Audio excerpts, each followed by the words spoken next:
Untuk mengatasi permasalahan air limbah di wilayah Kabupaten Bantul bagian selatan, pemerintah pusat melalui Balai Prasarana Permukiman Wilayah Daerah Istimewa Yogyakarta, Kiri Tengah membangun sistem pengolahan air limbah domestik terpusat.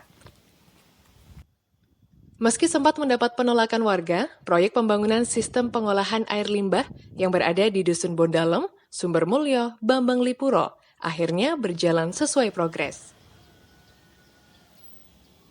Progres pekerjaan sudah mencapai 64%. Hingga akhir tahun, pelaksana proyek menargetkan progres mencapai 83%.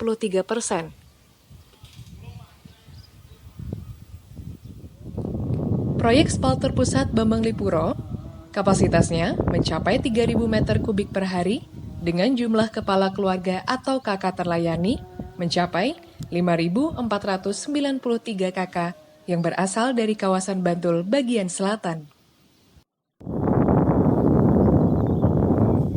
Di lokasi proyek, sejumlah bangunan sudah tampak berdiri.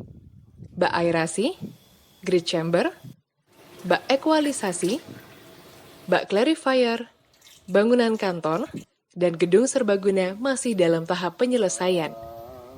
Selain itu, pipa besar ukuran 700 dan 400 mm juga siap dipasangkan. Meski berjalan sesuai rencana, namun proyek bukan tanpa kendala. Muka air tanah yang rendah menjadi tantangan serius bagi pelaksana proyek. Di lokasi proyek, air sudah keluar ke permukaan pada galian kedalaman 1,5 meter. Padahal, galian terendah pada proyek itu adalah 2 meter dan paling dalam 5 meter. Kondisi itu menyulitkan karena sering mengakibatkan tanah longsor, sehingga harus memasang turap. Padahal, pemasangan turap akan memperlambat waktu pelaksanaan pekerjaan. Untuk mengatasi persoalan air, pelaksana menggunakan pompa submersible 3-4 unit untuk menyedot air dengan debit yang besar. Persoalan lain, curah hujan mulai intens. Kondisi itu pun membuat pelaksana mematok target pemasangan pipa selesai sampai bulan Desember mendatang. Hal itu dilakukan agar tidak ada lagi aktivitas pemasangan pipa saat memasuki puncak musim hujan.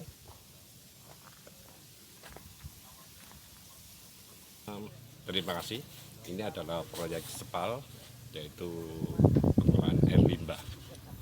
Itu ini bak aerasi yang paling besar ini, kemudian sana ada clarifier, terus kemudian terjunan juga, baru ke kolam indikator, dari indikator nanti bak koordinasi baru keluar ke sungai. Dan untuk proyek ini sudah berjalan, kita kontrak sudah tanggal 16 April 2020 dan sampai pada saat ini di bulan November tanggal 15 ini program kita sudah 60%, besar 60%.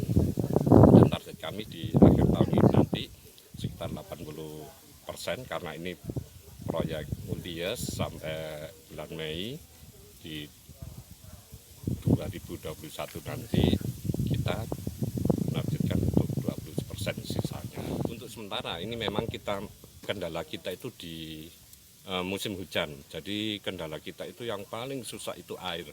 Kenapa? Karena di daerah Bantul sebelah selatan itu rendah sekali untuk muka air tanahnya. Contohnya kita gali di galian pipa. Galian pipa itu 1,5 meter aja sudah keluar air, Pak. Galian pipa itu kita paling rendah galinya itu di 2 meter. Dan yang paling tinggi itu sampai 5 meter kurang sedikit. Jadi kendala kita itu di airnya, Pak. Begitu kita gali 1,5 meter, itu keluar air dengan debit yang sangat besar. Di mana ini berpengaruh sama galian kita, Pak. Itu tanah banyak yang longsor, sehingga kita harus pasang turap. Itu pun pasang turap itu juga nanti akan memperlambat waktu kita. Selain memperlambat waktu kita, juga kendala air itu kita pompa dan lain sebagainya. Untuk pemasangan itulah yang akan mempersulit kita, Pak. Karena memang kita tahu di daerah Bantul bagian selatan ini, itu muka air tanahnya itu sangat rendah sekali, Pak. Kita gali di 1,5 meter, sudah keluar airnya. Itu kendala dari kita, Pak. Makanya di bulan-bulan ini sebelum kita pada menginjak yang musim hujan yang paling besar di bulan Januari, itu kita usahakan nanti pemasangan pipa itu sudah selesai semua Pak. Makanya itu kita koyak untuk mengejar pemasangan pipa ini agar tidak terjadi kendala yang lebih sulit lagi di bulan-bulan Januari.